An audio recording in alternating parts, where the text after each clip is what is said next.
Hey there, savvy listeners. We are officially back with our live broadcasts, and I can tell that it's been a while because I forgot to put my microphone in front of me. So we're just going to do that right now. And I'm so excited to chat with you all today because this is an Ask Me Anything marketing edition. This microphone does not want to do its thing. All right, there we go. All right, hopefully you can hear me well.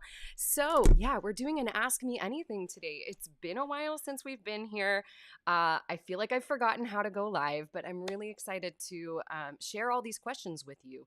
We put out a couple of calls for questions via email and via an event. And we had 7 questions submitted, all to do with different aspects about marketing. And so today, live on the air, we're going to answer those questions. And you can tune in and ask your questions as well. So we are about to kick it off. But before we do that, I'm going to do a little behind the scenes work to make sure that we're going live in all the places and spaces. In the meantime, please be sure to say hello and let us know where you're tuning in from today. I will be right back.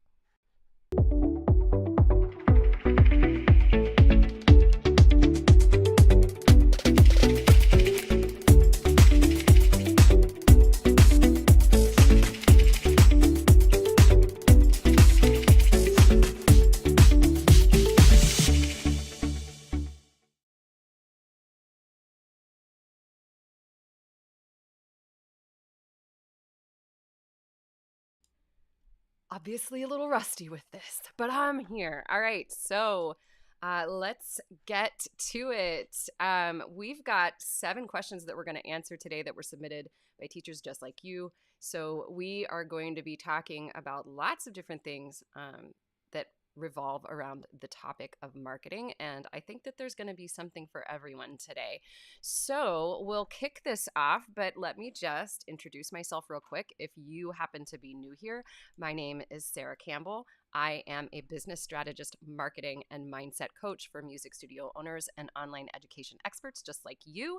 And we go live here on Wednesdays. And actually, we've been on a broadcast break for the summer, but we're getting ready to gear up for fall because we've got some big things happening here at Savvy Music Studio. So we are officially bringing the broadcasts back. So I'm so happy to be here. Elizabeth is tuning in on Facebook. She says greetings from Central New York. Yay! Craig says that we are live on YouTube. Glad that it's working. And Sharon is tuning in from Milwaukee. Sharon is one of our savvy listeners who submitted a question today. So let's get to it. I'm going to bring these questions up on the screen, and I would love to have conversations with you throughout this broadcast today. So if you have follow-up questions regarding any of the topics that we are talking about, please feel free to pop those into the chat. And if you would like to get information about how you can easily get a hold of our broadcasts, we do put out emails and text message reminders right before we go live. So if you'd like to sign up for those, just drop the word, drop a word down below. Let me know that you want them and I'll reach out to you and show you how to sign up. So it's all good. All right. So our first question here today was from Anna, and I'll bring that up onto the screen. Now, I'll provide a little bit of context for these questions as we go. So Anna submitted a question. She wanted to know, what's the best way to pivot when you think that your marketing strategy isn't working? And she gave me a little bit more information here. In this case, she is shifting into selling courses, so like DIY stuff, as opposed to one-on-one lessons. Right now, her current marketing has been word of mouth. And she has an email list, but there's not been a structured campaign put together yet. And there's also social media. So I can speak pretty clearly to this. There's a big difference between marketing one-on-one lessons, something that's been well established in your studio, versus marketing an online course, because a lot of things change. So let's go through a couple of the things that you need to keep in mind, and that will give you the information you need to pivot. So one, your ideal client has changed.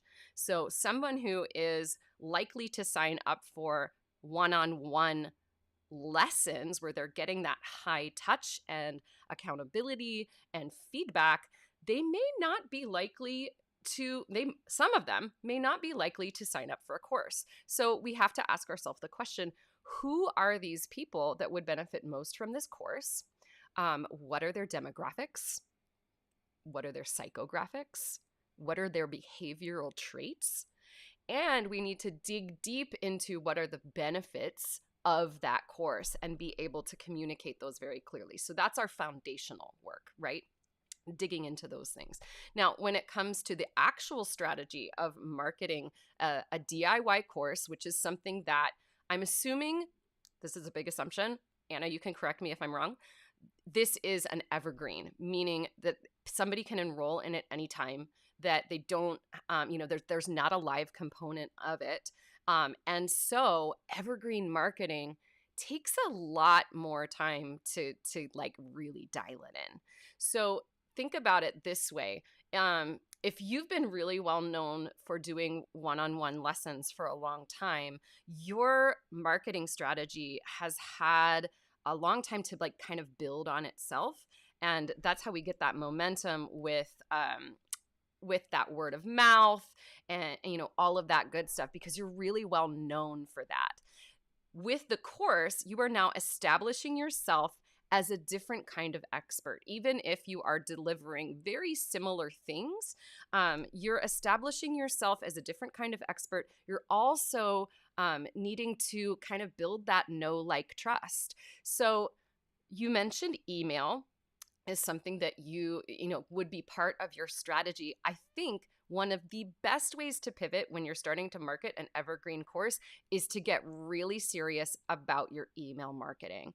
And that is going to entail all kinds of things, from list building to nurturing and to straight up selling. So remember that when we are doing email marketing campaigns, like, best practices tell us that people need to see this stuff like at least 7 to 8 times before they're moved to take a purchase. And that all depends on what we talked about at the beginning, like what are their demographics, psychographics, and behavioral traits. How do they purchase? How long does it take them? How much do they need to understand about you, about the product, about the benefits before they're going to make that choice? And I know that feels like a lot of information, but trust me, it's going to be really useful if you work your way through those. So Anna, I hope that that is helpful. If you are listening in, for those who are listening, I'd love to know, like, typically, how long does it take you to make a decision about buying a course? How many times do you have to hear about a course before you're actually moved to take action? Think about it for a second, right? There's a lot of email that comes out there, and, everybody's vying for our attention. So how long does it, how many times do you have to hear about something? And what do you need to hear about that something in order to take action and realize that, yes, this is the thing for me? All right. So our second question of the day came from, bring it up, came from Stephanie. So now we're shifting more into the idea of email lists. She said, I'd love info about getting started. It's the first, and further on her question, she wrote, it's the first steps that hang me up in most cases. And then she offered some more questions like, do I offer a free something? Do I do a contest? Can I email folks and ask if they want to be in the list? Should I just ask who wants to be on the newsletter list in my socials? I don't want to be too pushy. And she does a monthly blog, and she offers free video lessons on YouTube. So Stephanie, you actually have a lot of content that you could already use to incentivize and invite people to join your email list. So in terms of best practice too, like if we're thinking about getting started and building that list, I know that one of the most popular things to do is basically provide what we would call a lead magnet. A lead magnet is something that's free, typically a downloadable, and then when somebody signs up to get that, they are opting in to join your email marketing list. Now, I still do this. And it's something that I've been giving a lot of thought to lately, since we've been shifting more into the concept of mindful marketing here at Savvy Music Studio. If you were going to offer something like that, I think it's really important to be transparent and to really tell somebody, here is what you are signing up for when you sign up for this. And actually, I wasn't going to do this, but I can bring up an example of this. To show you what I mean about providing like a very clear opt-in. So let me do a little screen share. I think that this should work. And while I get that set up, if you are watching live, can I just be really honest? I'm feeling nervous because I haven't gone live in a while. So if you guys could chat it up in the chat box, that would make me feel a lot better. Okay, because this feels hard right now. I'm not gonna lie. All right, so here is our little screen share. I hope this is gonna work. It kind of worked, except that my camera's not working. So I don't know how to fix that. So we'll just X this out. Hopefully you can still hear me. Let me see if I can bring in that camera again. No. Wah, wah. It's so sad. I don't know how to do it. But if you can hear me, let me know. Okay, so I'm going to walk you through what I'm talking about in terms of like doing an opt-in that makes a lot of sense, right? So like with this was like a thank you that I did for MTNA when I did the online webinar. And you can actually go to this at savvymusicstudio.com/MTNA.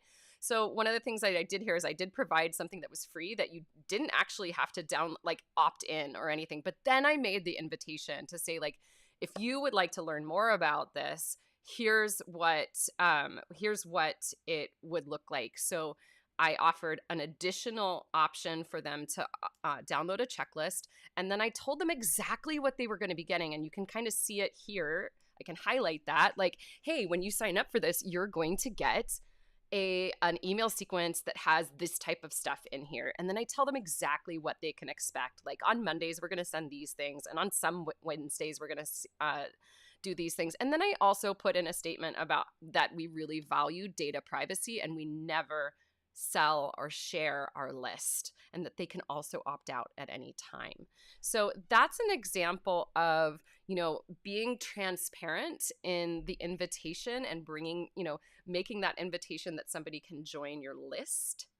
I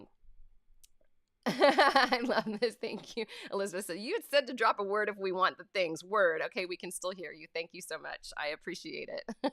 Okay, so back to that question, Stephanie. I think what you can do is you already have things like, what were the things that you said you had?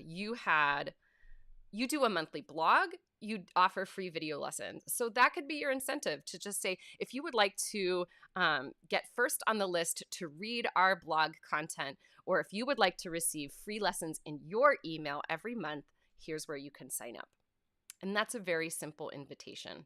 So I hope that is useful. And to answer your question, can you email folks that you know and ask if they'd like to be on the list? 100%. Like, especially if they're friends, right? If these are past clients, to send them an email and say, hey, we're starting something new here, and we're using an official email marketing software program. So if you would like to join us, here's where you can opt in. So there you go. And let's bring up some of the comments here before we get to our third question. Let's see. Okay, so Sharon, this is really great feedback. She says, I almost never sign up for things but in exchange for email, but with this much transparency, I would. Thank you. That's really great to hear. So I'm all about leading with transparency now because, people's time and their emails, they're super valuable. And if I can be transparent in like, this is how I'm going to thank you for signing up and this is what you can expect, it feels good. Okay, so here we go. Our next question comes from Rebecca. Now, this is shifting away from email marketing, and it's getting into group lessons. We had a couple of questions about group lessons, so I think we're going to kind of combine them. So, and I'll bring up two questions. So the first one came from Rebecca, and she said, We are refocusing on group classes in a boutique model when everyone around us are low dollar, low quality, high volume studios. So what she means by that boutique, hey, Rebecca's here. Hello, hello. So lovely to see you, friend. So a boutique model is a high end, right? It's high touch, it's high quality, and she gave me some more information around that they cater to neurodivergent students mainly, and she wants to design more small group offerings like rock band classes and even camps.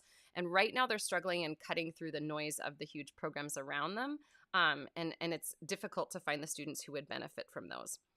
So some of the things that come to mind is one, thinking about like practicing your marketing for these internally. So marketing those to the clients that you currently have at the studio to help, like, and having them, there may be students in that studio who would benefit from doing group and one-on-one. So maybe identifying those students and talking to the parents about it, and also doing straight up marketing inside of the studio. Sending a notice out to the full studio, having flyers in the studio, maybe having like a take a flyer situation. So that's one thing that could be helpful. So really leaning into that referral marketing aspect and really leaning into like, are there current clients here who could benefit from this? In terms of getting information about this out to places, this is where we want to get creative. And oh, awesome. So you did that. Great. And the rock band was private students. So since you have a current group going, I would have someone really start documenting that group, reaching out for feedback from parents, reaching out for feedback from students, so that you can start building testimonial content around that. And then thinking about, where are the other places that these clients are getting served? So what you are offering is quite different from a high volume style of place, where the groups are rather large, and it would probably be overwhelming for a neurodiverse kid to be in that style of group. So what you are providing is very unique in that it's a small group. They are going to get more, which obviously means they're going to get more attention from the instructor inside of that group. And to think, how else is that small boutique model serving them? So it's really less about the music and the instruction and more about how it meets their needs, and thinking about what are those needs, right? So we have the need for that high touch. We have the need for instructors who understand how best to serve neurodiverse students. We have the need for an experience that's less hectic, less busy, something that's more focused, but that still offers that experience of being in a rock band, which is something that every little kid might dream about. So really leaning into, how does this specifically serve neurodiverse children? And then thinking about, where are these people getting other services, and how can we perhaps network with those different places and get the word out. So it could be other businesses that serve them in your area. It could be reaching out to teachers who specifically serve them in the school systems, and really building like a new type of network that you can pull from, so that they know that this type of support is there. Because while they may be getting other services such as tutoring or other one-on-one services in the area, what you're offering is quite different. So I think it would be a nice complement to go along with the services that already exist. And then it's about shouting it out to the universe and getting that information out there. So there's lots of different things to consider. So I would sit down and think about how, outlining what the strategy is, thinking about all the different platforms that you're using, and really dig into working on the network for now. Jacqueline had another question about group classes. And it was, I'm going to read what she wrote here, since I had a hard time fitting it on the screen. So she said, group classes. I have never had an issue with private lessons. I've had a wait list for years. But the moment that I even whisper the word group, it's like the ears immediately close up and their minds are made up before I even continue the conversation. All right. So, I would have some follow-up questions for this, Jacqueline. So I'll ask them now, and feel free to message me about them. One of the questions would be: are you marketing this to your current clients who are in a one-on-one situation? Because that type of conversation is going to be different than marketing to new people. So there's a couple things that you can consider. If you are transitioning your studio from one-on-one lessons into group lessons, yes, there's going to be a lot of client education around how this benefits. There's also going to be a lot of testing. So if that is the case, I'm going to answer it for that situation first. If you're transitioning, one, I would start holding groups. Hold them instead of having one-on-one lessons for a week. Do all group lessons and match people up in the groups. One of the best ways to market groups is to show how they can be successful. And the best way to do that is to actually run the groups and get the kids excited about it. Because if the kids are excited about group lessons, their parents are going to be like, oh, this is a no-brainer. My kid really loved it. So think about, let's get that out there, have the kids do it, document as you do that, take the video, take pictures and all of that good stuff. And that's going to give you some talking points. The other thing is to start thinking about what are your specific reasons to switching to group? Like, how do you believe that those group lessons best serve students? This is something that I've worked on with a lot of clients over the past year.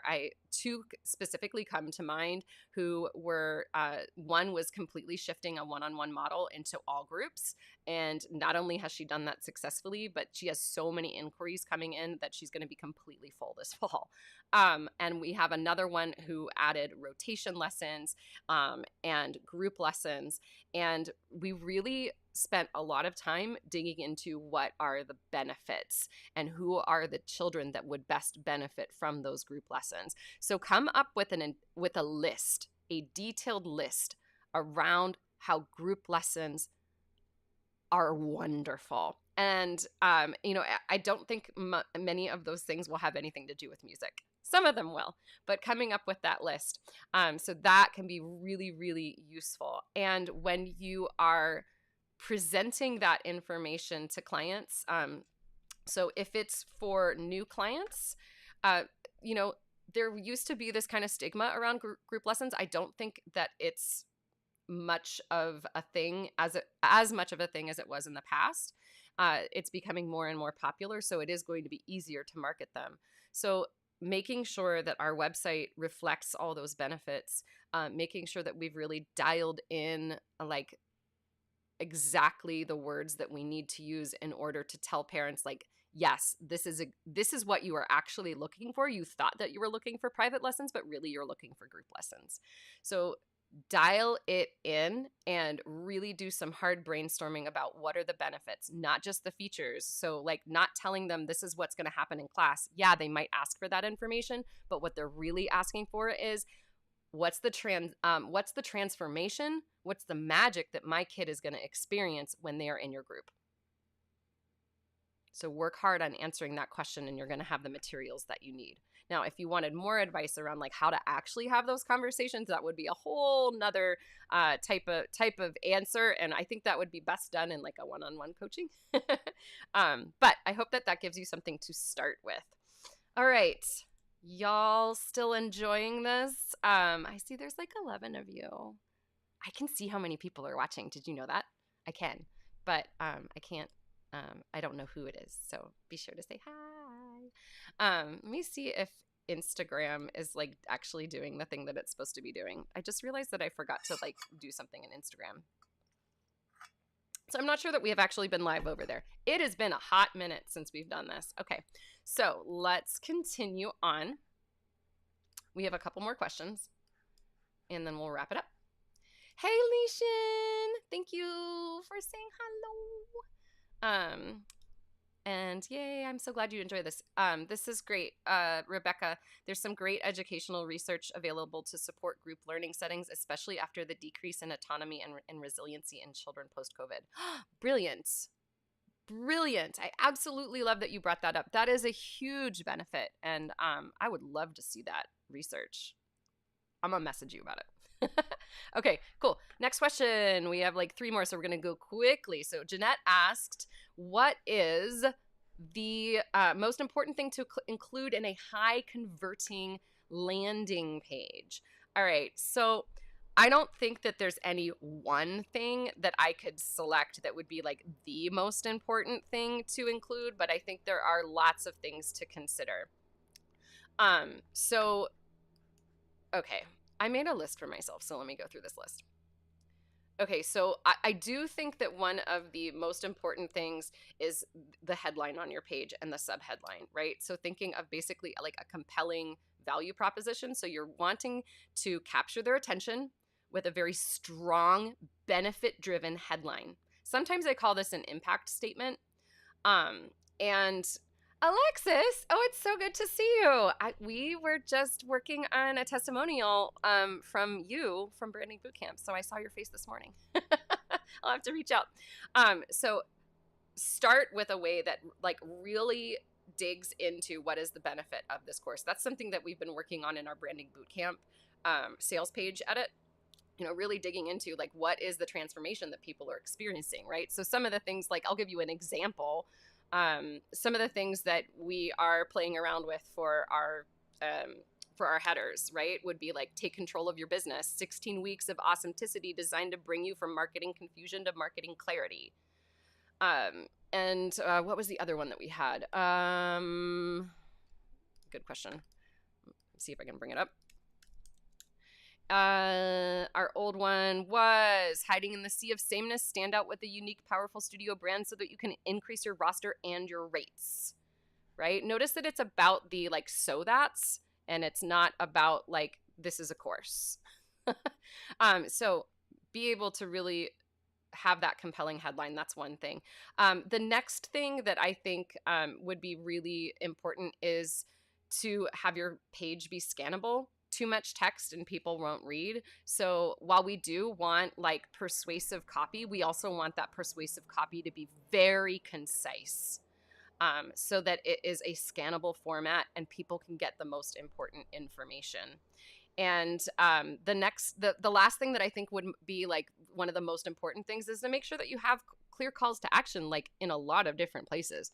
Because if you have to read through an entire sales page before you get like way down to the bottom and find a button, people might just not do anything. They might lose interest. So, you know, making it very easy to scan, making it easy to take action. Okay, 2 more questions. I'm going a little longer than I meant to. Sorry. All right, our next question comes from Amy. She asked, is Facebook limiting my studio page distribution? I'm at 0 likes now, and it is saddening. So Amy, I'll be honest, I like snuck around on your Facebook page to take a look at things. So it's, oh, okay, I'm gonna bring this up. Like, it's me. I'm the people who lose interest if I have to scroll down a sales page. Same, right? I will, I tend to be like, let me have a little conversation about this for a second, because this builds on what I asked earlier. Like, how many times do you have to read about something before you purchase it? I tend to be a quick purchaser, but that is because I get a lot of input and I tend to follow the people who are selling the things. And, you know, I'm reading their emails, I'm looking at their social media posts, I'm looking at their content. And by the time the selling process happens, I'm pretty clear that this is the person that I want to learn from, and that I know that they can do the things that I'm looking to do. But when it comes to a long sales page, show me the button at the top. Like, make sure that that button is there so I can like skip to checkout. I might look over the section that has like, here are the deliverables, but by this time I already understand all the benefits and I just want to give you my credit card. So that's kind of how I roll. Okay. So this is why it's so important to do all that other marketing, right? The email marketing, the social media marketing, to establish yourself as an expert, so that it's a no-brainer when people and have those opportunities to get that stuff out in front of people. Okay, so back to Amy's question. Is Facebook limiting your studio page distribution? I've seen like some weirdness happening lately because I've done a lot of social media audits this summer. And I'm not 100% sure how to answer this question without having a conversation with you, so I'm going to take some guesses. One of the things that I've noticed is that lately, and if you are using Instagram as your primary place to post, and you're posting from Instagram and it's automatically sharing to Facebook, I have noticed that reach has plummeted. That typically that does not work very well. I don't know why. Instagram tells us that they're working so hard to make, our content more findable. But I don't know what's happening on the Facebook end of things. So lately, what I've been suggesting to people is, if you are using that process of like posting natively to Instagram and it automatically pushes out to Facebook, stop doing that. Instead, either post natively on both platforms or consider testing out the Meta Business Suite and using their content scheduler inside of that, because it does make it quite easy, and you don't have to like thumb type anything. So that's been my suggestion. And if you're doing something like that, make sure that you give it a good solid month to see if there's a difference, because it takes a while for the algorithm to shift and recognize what's going on. Rebecca says sharing anything through the suite, the Biz Suite, and creating unique posts for each gets much more traction. See, this was my guess, but I had a feeling it would work, right? So try that out. The other thing to consider is look at anything in your posts that might be tanking your reach. So if you're sharing links in a lot of things, that might be affecting stuff. Also look at your copy and think about, how effective is my copy? Is it engaging? Is it interesting? Because it's not just the images that people are looking for. They're looking, especially on Facebook. Facebook is more about words than you think, right? So words matter on Facebook. So test that out, see what happens. Okay, and last but not least, Sharon, your question was the last one I had for today, so I hope you're still around. So Sharon had a great question. I'm going to read the full question that she wrote. She asked, Google business ads versus Facebook ads. I'm getting lots of suggestions to utilize these for my growing studio, but I'm not sure if it's worth the cost. If I am using ads, what are the best practices for creating the ad itself? And then I asked some follow-up questions to find out, like, where are these suggestions coming from? And she shared that she's getting those primarily from friends and family who have checked out her website and her socials, and almost everyone says that she needed ads. She also shared that she's really not inclined to do ads, but she needs to increase her teaching load by about 4 hours. So just like with Amy, Sharon, I did a little digging. I looked on your social media, and I am going to agree with your friends and family on one thing.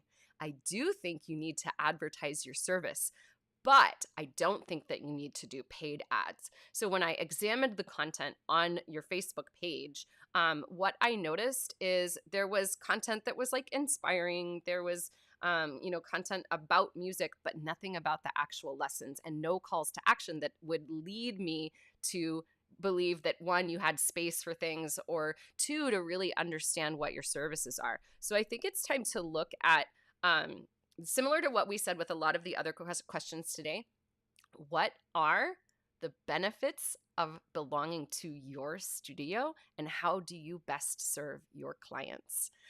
So we can advertise, and I'm saying, like, this is a non-paid ad, right? So let me just quickly define what I mean. So marketing is the act of like building awareness. It's about, speaking to your clients' needs and desires, and, telling people about your services. Ads are typically paid, but I also think of advertising as like straight up selling and telling people that you have things. So I think what we need to do is, in your marketing, lean more into talking about the transformations that happen with your students in the studio, and making the invitation for people to join. So, start examining other people's Facebook pages. Look at, some of the, let me try to think of, like, I'm not going to give you specific accounts, but start browsing around on Instagram, start browsing around on Facebook, maybe some of the other teachers that you follow, and look at the posts that are successful. And think about, how can I create that for myself? So it's about being more clear that there is an offer and less providing value and inspiration, making sure that we still balance those things. We do want to provide, educational value. We want to teach things. We want to inspire people, but we also need to tell them, here is how you join us. So let's lean into that first before you even consider paid ads. And if you were to consider paid ads, I would do Google. I don't think Facebook's that great for musicians, for music teachers, unless you are a multi-teacher studio that typically deals in high volume, and you have a pretty significant budget to spend. Like, we're talking 300 plus each month. That's when you're probably going to see, and also, that you would have the budget to have somebody write the copy for you. So don't waste your money on ads. Dial in your marketing first. All right. That's where we're going to wrap it up today. If you've been listening in, please let me know if you enjoyed this content. We will be back next week. We'll be talking about, I'm not sure yet because I haven't decided, but we'll be talking about other things. And, if you are looking for more support, and you were kind of curious about like all the information that I went over today, but you would like it to be more customized to you, make my little invitation right now. This is what I do. This is my full-time job. And if you would like to explore one-on-one coaching with me, please reach out. And I will give you the information and we can have a conversation about whether one-on-one coaching is right for you right now. I will have space for 2 clients this fall, 2 one-on-one clients. And I am taking applications now. And if you are looking for something else in terms of support and you are all about group accountability, our branding class will kick off on October 7th, or October 6th, October 2nd. I can't talk today.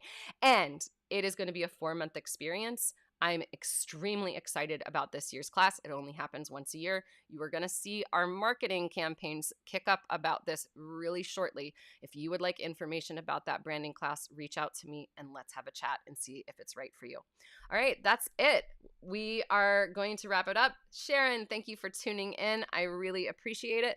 And if you guys enjoyed this broadcast and you want to do us a solid here at Savvy Music Studio, do us a favor by liking this video, commenting down below, and let us know that you liked it. If you really want to go above and beyond and show your appreciation, please consider sharing this video with a music teacher community that could benefit from it. This is the free stuff that we offer pretty much on a weekly basis, and it'd be lovely to have you here. All right, great. I love it. I have a wonderful page of ideas in your something now. I don't know what that is. Now I'm going to have to look it up. Awesome. All right. We'll see you guys next time. In the meantime, stay savvy and stay you. I haven't said this in a long time. It makes me happy to say. Stay savvy and stay you, because you are an amazing teacher and there is no one in the world quite like you. And I think that you are pretty dang awesome. And we will see you next time. Thanks for being here, everyone.